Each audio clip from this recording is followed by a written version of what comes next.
이루어졌을까. 그러니까 둘의 연이 궁금해요. 그러죠. 아니 그리고 저는 최근에 만난 줄 알았더니 오래전에 만났더라고. 원래 제가 이제 안민석 의원 주위에 있는 이 인맥에 대해서 좀 무시하는 경향이 있거든요.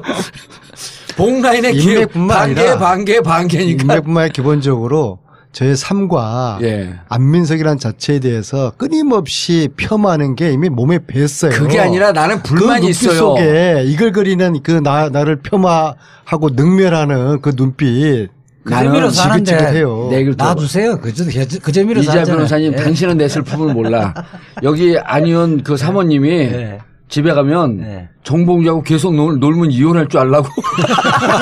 이혼까지 아니더라도 그게 이미 10년 전이에요. 그러니까 내가 얼마나 서러웠겠어. 사람이 선배 잘 만나야 된다. 근데 굉장히 질이 안 좋은 선배다.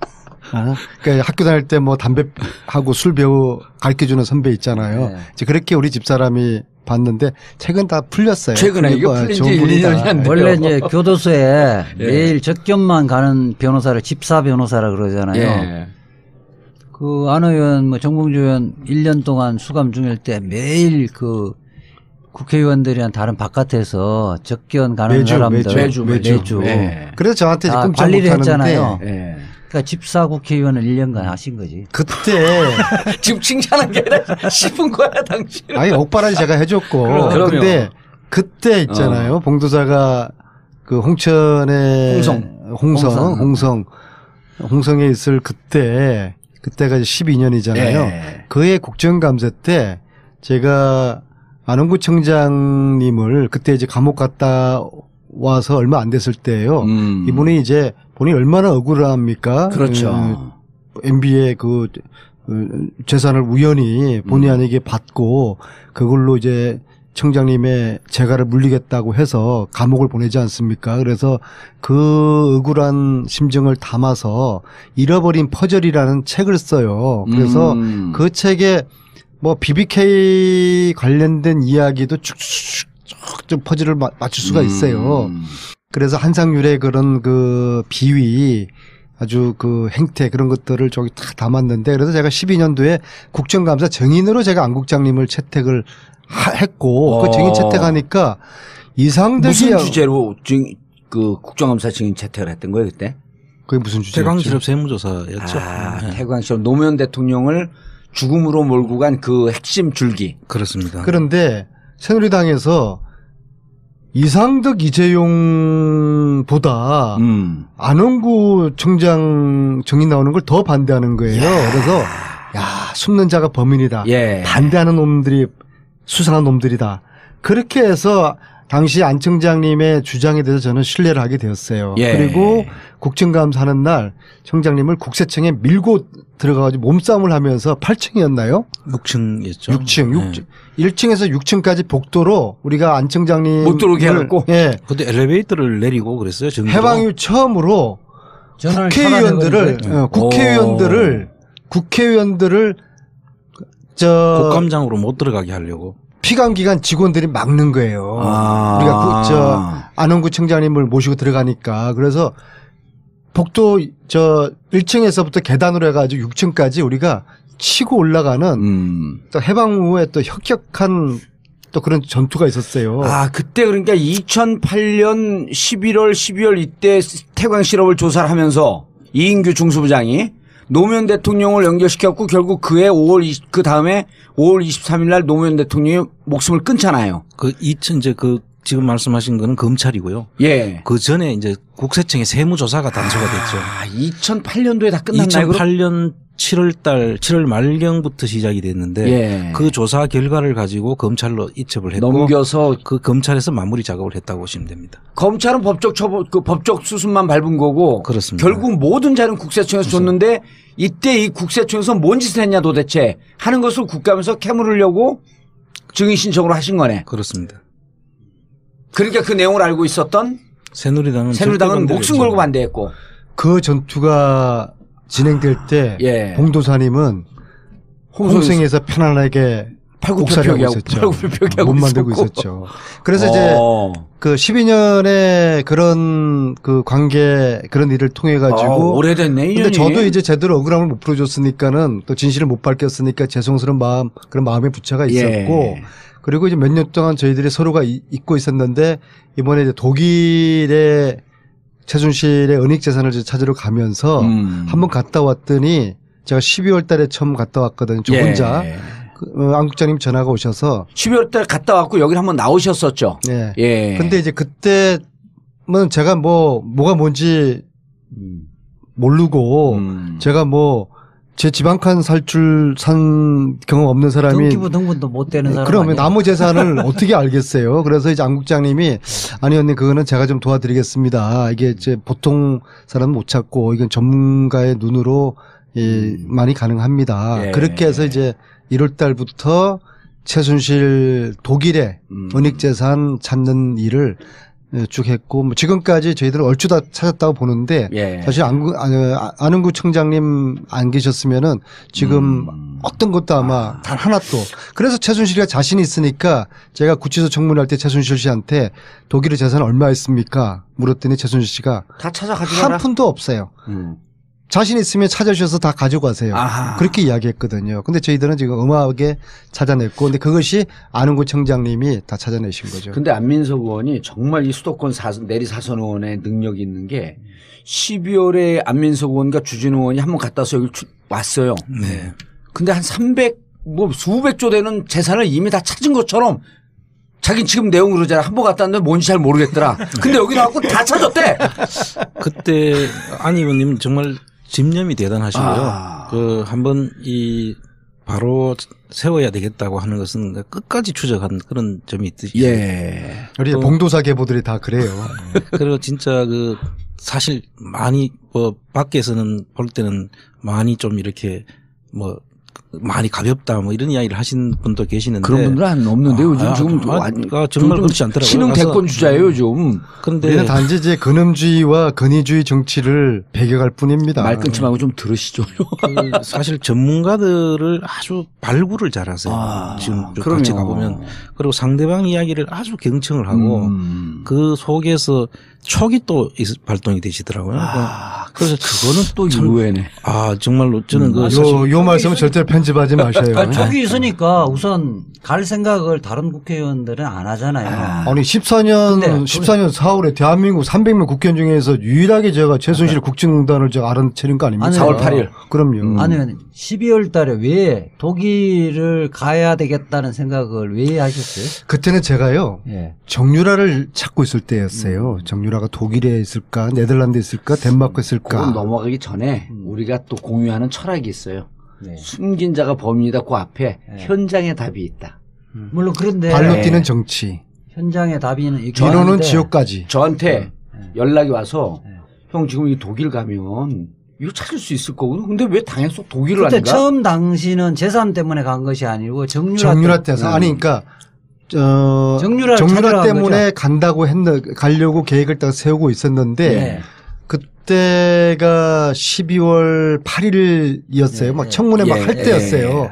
근데 어느 날 현지에서 정유라 소재지를 알고 있다 하면서 독일 빨리 오라고 연락이 온 거예요. 제보가. 네. 그래서 짐 싸고 후다닥 가는데 동시에 아바리스라는 그 독일 교포가 최순실 재산을 알고 있다라고 하면서 또 제보가 온 거예요. 순간적으로. 그럼요. 동시에. 그래서 그 두 가지 제보를 받고서 청문회 중에 독일을 가게 된 것이죠. 근데 안 의원님이 그 당시에 이제 지금 잊어버리고 계시는데 독일 갔다 오셔가지고 어떤 회사 계약서를 하나 가지고 오셨어요. 사실 그 계약서를 제가 보는 순간에 이거는 가봐야 되겠다. 근데 지금 안 의원님 기억을 못 하시고 계시네요. 그 계약서를 보니까 느낌 딱 와요? 그렇죠. 제가 그렇게 머리가 나쁘진 않고요. 누구랑 계약서였어요? 그 계약서가 지금 화산이 곧 터질 네덜란드 페이퍼 컴퍼니에서 2천억을 최순실 일가에게 쐈거든요. 그게 그때 그 계약서였어요. 이게 지금 이제 터지는 거예요. 그 화산 터집니다. 제가 그걸 보는 순간에 이거는 조사를 해야 되겠다. 근데 사실 그걸 이야기하기 전에 제가 청문회에서 그 안보실장하고 비서실장이 자기들은 대통령한테 그냥 서류로 보고 다 했다. 그거 듣고 제가 열을 받아가지고 안 의원한테 전화를 했었거든요. 지난해 말 그렇죠. 청문회 때. 청문회 진행 중일 때 그때 독일 갔다 오셔가지고 얼마 안 되신 시점이고 그래서 저를 좀 보자고 해서 그 서류를 보여주길래 제가 이거면 우리가 가봐야 됩니다. 그래서 근데 딱 보니까 페이퍼 컴퍼니 냄새가 좀 났었어요. 그래서 이제 그 계약서가 기억 안 나는 게 아니라 제가 그 계약서를 어디서 구했는지 누가 써줬는지 이게 생각이 안 나는 거예요. 그건 참 딱 수준에 맞는 기억력이네. 그래서 저희들이 주진우 기자하고 안 청장님하고 노승일하고 같이 이제 독일 갔을 때 우리가 그게 올 1월이죠? 1월이죠. 그렇죠. 그때 같이 갔었죠. 제가. 네덜란드 그 페이퍼 컴퍼니 회사. 그러니까 당시에는 뭐 그냥 회사 이름인데 이거는 페이퍼 컴퍼니 회사가 가능성이 많겠다.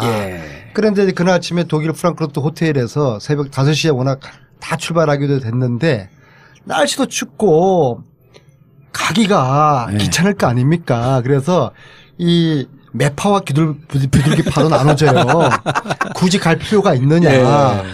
안 청장님을 포함한 그 세상을 항상 그 펜대 굴리고 살던 분들 그다음에 그래도 가야 되는데 그게 한 700km 프랑크푸르트에서 네덜란드 거기까지가 갔다 온 12시간 정도. 그래서 그래도 가봐야 된다. 현장 속에 답이 있다. 그 봉도사 계보원들의 주장. 그래서 저하고 주진우 기자만 따로 이제 네덜란드를 이제 가게 되는데 두 분은 그냥 그 호텔에서 이제 아바리스하고 저는 이제 사실은 그때 뭐 다른 중요한 잠깐만 아바리스라면 그 이름이에요? 닉네임. 지금 독일 신원도 모르고 아무것도 노출시키지 않은 우리가 보호해야 하는. 저희들도 가면은 얼굴 잘 못 봐요. 전화하거나 뭐 누구 통해 가지고 저희들한테 메시지를 주고 이제 그러는데 그거는 좀 근데 좀 가장되게 보여? 가장되게 보여. 아바리스를 만나고 이제 아바리스하고 저하고는 사실상 이 형태가 어떨 것이라는 사실 짐작을 하고 있었고요.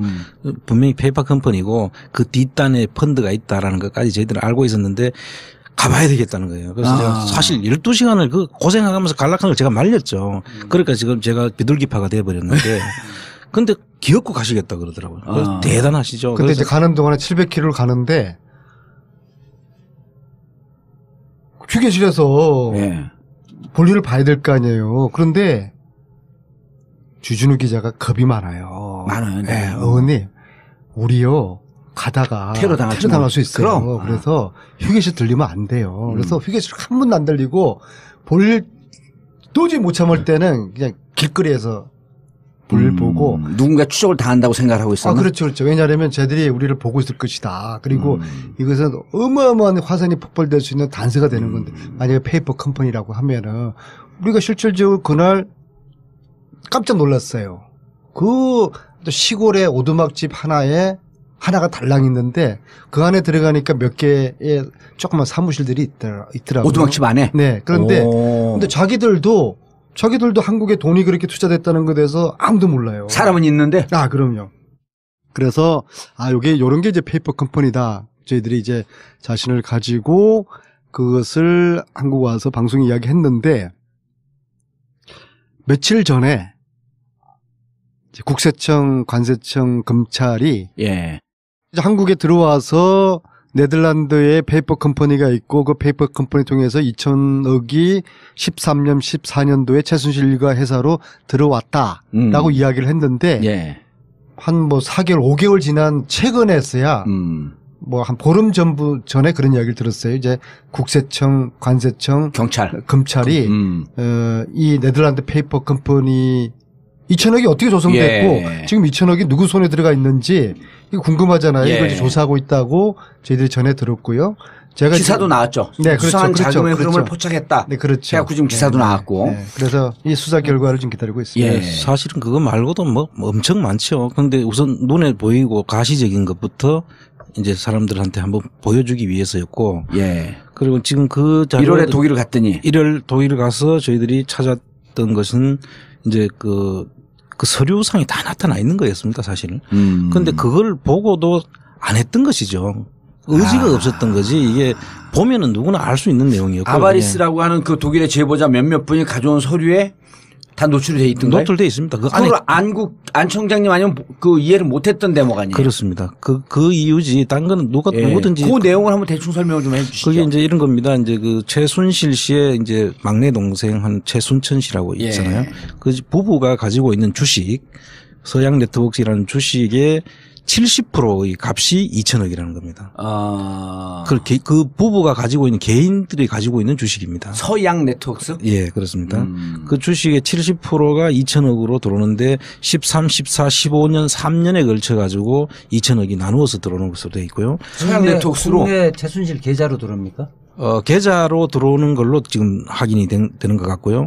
그럼 그 돈들이 첫째는 저희들이 그 2천억이나 과연 그 70%가 2천억이면 100%면 한 3천억 정도 되죠. 3천억쯤 되죠. 그래서 그 3천억 정도 되는 재산이 가치가 있는 것이냐라는 게 첫째 의문을 가졌고 그다음에 그거를 또 두 사람 부부가 가지고 있었으니까 팔았으면 그 개인 계좌로 들어왔는데 그게 들어왔느냐는 문제가 있었고 그다음에 들어오는 과정이 수상합니다. 예를 들어서 네덜란드에 있는 AEA라는 펀드에서 FH1937이라는 회사에서 퍼펙트 인베스트먼트라는 위장 그 회사를 그 페이퍼 컴퍼니를 만들어서 그걸 다시 홍콩으로 보냅니다. 홍콩에서 홍콩 리엠펑이라는 회사를 통해 가지고 이걸 사는 형식으로 되어 있죠. 서양 네트워크의 주식을 사는 형식으로. 그래 되어 있습니다. 그래서 이 서양 네트워크를 사고 지금 그 최순천 씨의 아들 서현덕이라는 친구가 있는데요. 그 친구가 그것도 CTO로 지금 거기 또 근무를 하는 걸로 돼 있고 그런데 2015년도에는 다시 이 최순천과 서봉범 이 부부가 그걸 사올 수 있도록 또 그 옵션을 걸어놨습니다. 그런 이런 거래는 잘 없거든요. 이렇게 여러 번 거쳐서 들어오면서 또 다시 되살 수 있도록 해놓고 돈을 현찰로 확보하게 해주고 최순천 씨 부부가 그다음 나중에 다시 또 사기할 때 그때 또 돈을 돌려주겠죠. 헐값으로 사겠죠. 그래서 뭐 그것까지 지금 진행된 상황이 아니어서 짐작하기는 어려운데 지금 그런 상태로 돼 있고 그다음에 그 돈이 들어와가지고 2천억이 들어왔으면은 개인 계좌로 들어왔을 테니까 법인에 들어간 게 아니거든요. 투자 형식이 아니고 주식을 사가는 형식이니까 그 돈이 이제 어떻게 쓰여졌는지에 대해서도 저희들이 궁금한 것이고 최초에 형성될 때 그 돈이 네덜란드에서 형성된 돈이 어느 돈이 그걸로 들어왔느냐. 그리고 그 네덜란드에 있는 돈 주인이 이 회사를 어떻게 알고 사게 됐는지 이런 것들이 지금 궁금한 사항들이 아니겠습니까? 봉도사님 잘 모르시겠지만요. 예. 제가 BBK 수사 전문가 아니에요. 아니요. 돈 세탁의 흐름은 세 가지 유형이 있습니다. 한국에서 외국으로 나간 경우, 외국에서 한국으로 들어온 경우, 외국에서 외국으로 간 경우. 이 유형은 이제 두 번째 유형이 되는 것이죠.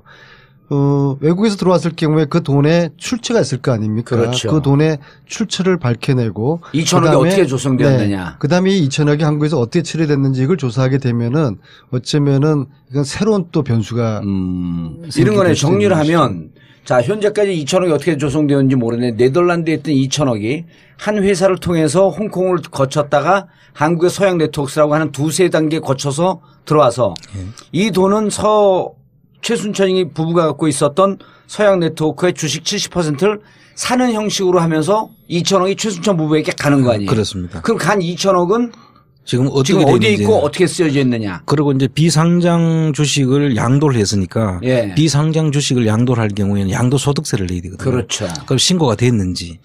그런데 그거를 봐야 되는데 2013, 14, 15년도에 조사를 할 수 있어야 되는데 그 전에 모범 납세자 표창을 받기 설계가 되어 있습니다. 모범 납세자 표창을 받으면 세무조사가 유예가 되죠. 몇 년간 유예? 3년간 유예가 되게 되어 있습니다. 물론 뭐 격에 따라서는 좀 다르지만 그럼 딱 공교롭게도 13, 14, 15년도가 조사가 유예가 된. 그 납세 표창을 받은 건 13년이에요, 12년이에요? 13년 조사의 날에 받은 걸로 되어 있습니다. 철저하게 기획이 된 거네요, 그럼. 그래서 이제 저희들이 그 점을 더 의심하게 된 이유고요.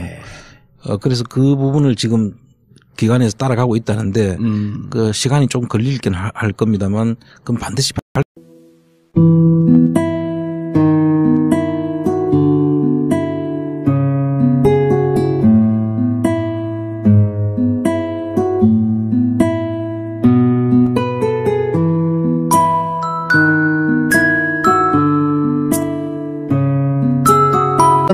아닙니까? 그렇죠. MB의 그 재산을 우연히 본의 아니게 받고 그걸로 이제 청장님의 재가를 물리겠다고 해서 감옥을 보내지 않습니까? 그래서 그 억울한 심정을 담아서 잃어버린 퍼즐이라는 책을 써요. 그래서 그 책에 뭐 BBK 관련된 이야기도 쭉쭉 좀 퍼즐을 맞출 수가 있어요. 그래서 한상률의 그런 그 비위 아주 그 행태 그런 것들을 저기 다 담았는데 그래서 제가 12년도에 국정감사 정인으로 제가 안 국장님을 채택을 했고 그 증인 채택하니까 이상득이 무슨 주제로 그 국정감사 증인 채택을 했던 거예요 그때? 그게 무슨 주제였죠? 태광실업 세무조사였죠. 네. 태광실업 노무현 대통령을 죽음으로 몰고 간 그 핵심 줄기. 그렇습니다. 그런데 새누리당에서 이상득 이재용 이루어졌을까? 그러니까 둘의 연이 궁금해요. 그러죠. 아니 그리고 저는 최근에 만난 줄 알았더니 오래전에 만났더라고. 원래 제가 이제 안민석 의원 주위에 있는 이 인맥에 대해서 좀 무시하는 경향이 있거든요. 복라인의 반개니까. 인맥뿐만 아니라 기본적으로 저의 삶과 안민석이라는 자체에 대해서 끊임없이 폄하하는 게 이미 몸에 뱄어요. 그게 아니라 나는 불만이 그 눈빛 있어요. 속에 이글거리는 그 나를 폄하하고 능멸하는 그 눈빛. 그 재미로 사는데 놔두세요. 그 재미로 이자 변호사님 당신은 내 슬픔을 몰라. 여기 안 의원 그 사모님이 집에 가면 정봉주하고 계속 놀면 이혼할 줄 알라고. 이혼까지 아니더라도 그게 이미 10년 전이에요. 그러니까 내가 얼마나 서러웠겠어. 사람이 선배 잘 만나야 된다. 근데 굉장히 질이 안 좋은 선배다. 그러니까 학교 다녔어요. 그때 그러니까 2008년 11월, 12월 이때 태광실업을 조사를 하면서 이인규 중수부장이 노무현 대통령을 연결시켰고 결국 그해 그 다음에 5월 23일 날 노무현 대통령이 목숨을 끊잖아요. 지금 말씀하신 거는 검찰이고요. 예. 그 전에 이제 국세청의 세무조사가 단수가 됐죠. 2008년도에 다 끝났나요? 2008년 7월 말경부터 시작이 됐는데 그 조사 결과를 가지고 검찰로 이첩을 했고 넘겨서 그 검찰에서 마무리 작업을 했다고 보시면 됩니다. 검찰은 법적 수순만 밟은 거고 그렇습니다. 결국 모든 자료는 국세청에서 줬는데 이때 이 국세청에서 뭔 짓을 했냐 도대체 하는 것을 국감에서 캐물으려고 증인 신청으로 하신 거네. 그렇습니다. 그러니까 그 내용을 알고 있었던 새누리당은 목숨 걸고 반대했고 그 전투가 진행될 때 봉도사님은 홍성일 때 뭐 담배 하고 술 배우 가르쳐주는 선배 있잖아요. 이제 그렇게 우리 집사람이 봤는데 최근 다 풀렸어요. 최근에 이거 풀린 지 1년이 안 돼요. 원래 이제 교도소에 매일 접견만 가는 변호사를 집사 변호사라 그러잖아요. 그 안 의원 뭐 정봉주 의원 1년 동안 수감 중일 때 매일 그 국회의원들이랑 다른 바깥에서 접견 가는 사람들 매주. 그래서 저한테 꼼짝 관리를 했잖아요. 그러니까 집사 국회의원을 1년간 하신 거지. 그때 지금 칭찬한 게 아니라 씹은 거야 당신. 아니 옥바라지 제가 해줬고. 그런데 그때 있잖아요. 봉도사가 그 홍천의 홍성에 있을 그때가 12년이잖아요. 그해 국정감사 때 제가 안홍구 청장님을 그때 이제 감옥 갔다 와서 얼마 안 됐을 때예요. 이분이 이제 본인 얼마보다 안홍구 청장 정인 나오는 걸 더 반대하는 거예요. 그래서 숨는 자가 범인이다. 반대하는 놈들이 수상한 놈들이다. 그렇게 해서 당시 안 청장님의 주장에 대해서 저는 신뢰를 하게 되었어요. 그리고 국정감사 하는 날 청장님을 국세청에 밀고 들어가가지고 몸싸움을 하면서 8층이었나요? 6층이었죠. 6층. 1층에서 6층까지 복도로 우리가 안 청장님 못 들어오게 해갖고. 그때 엘리베이터를 내리고 그랬어요. 해방 이후 처음으로 국회의원들을 국감장으로 못 들어가게 하려고. 피감기관 직원들이 막는 거예요. 우리가 안홍구 청장님을 모시고 들어가니까. 그래서 복도 1층에서부터 계단으로 해가지고 6층까지 우리가 치고 올라가는 또 해방 후에 또 혁혁한 또 그런 전투가 있었어요.